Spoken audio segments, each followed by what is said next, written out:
Christopher Hein, who is a professor of migration and asylum law and policy at the independent University Luis Guido Carli. Professor, thank you for your time. What does international law say about the idea of pushbacks? Well, the international maritime law is very clear that above all other considerations, human life must be saved at sea.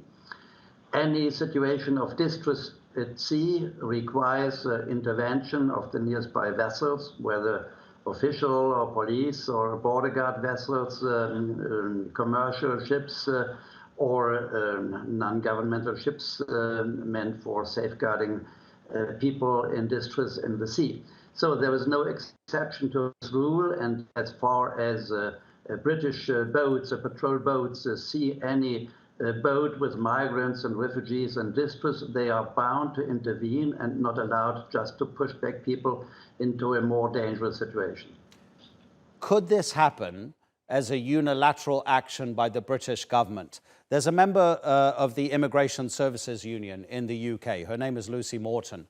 She says this can't happen without the French agreeing. Because, for example, if the British was to push back a boat along the line that demarcates the who is responsible for which part of the English Channel.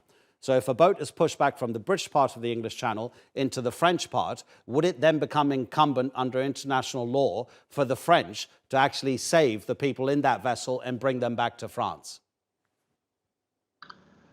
Well, in this situation, previous agreement with the French authorities would be required.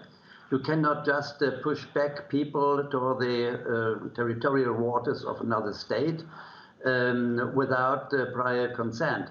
This is very clear, so I do not see any possibility to avoid a conflict also between France and the UK, as already announced these days by the French government, if this would happen.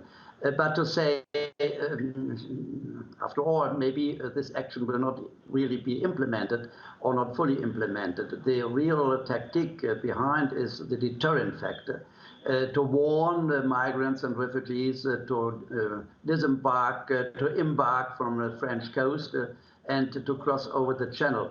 This is now in Europe an overall mechanism, just deterrence measures, so that people think twice prior to take the decision to embark on a boat. About 1,500 migrants so far this week, the British government says, have tried to arrive in the country by boat. What is the motivation of refugees and migrants who are in France and seeking possibly asylum there in an EU country to go to another northern European nation and risk their lives by trying to cross that water? Is there something wrong or something that is making it difficult for them to live as asylum seekers or refugees in France? No, I think the explanation is different. We can observe a clear increase of these crossing of boats in the channel towards the United Kingdom. Already last year, much more than the year before, and also in the first 9 months of this year. The reason is certainly linked to Brexit. It is linked to the immense difficulties to reach the territory of the UK and other means, including for family unification. I suppose that many of those who are on the boat seek to join with family members already established in the United Kingdom. And on the other hand, they know that the UK is not bound anymore by the European regulations of the European Union, in particular the Dublin regulation. So there is no real risk to be sent back legally from the UK to France. And finally, there is, of course, a labor shortage in the UK labor market after the Brexit.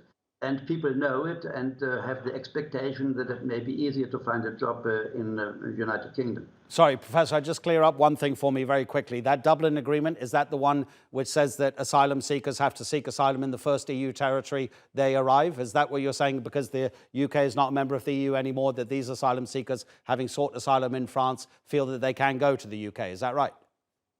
Exactly. As from January this year, this Dublin regulation is no longer applicable in the United Kingdom as a result of Brexit.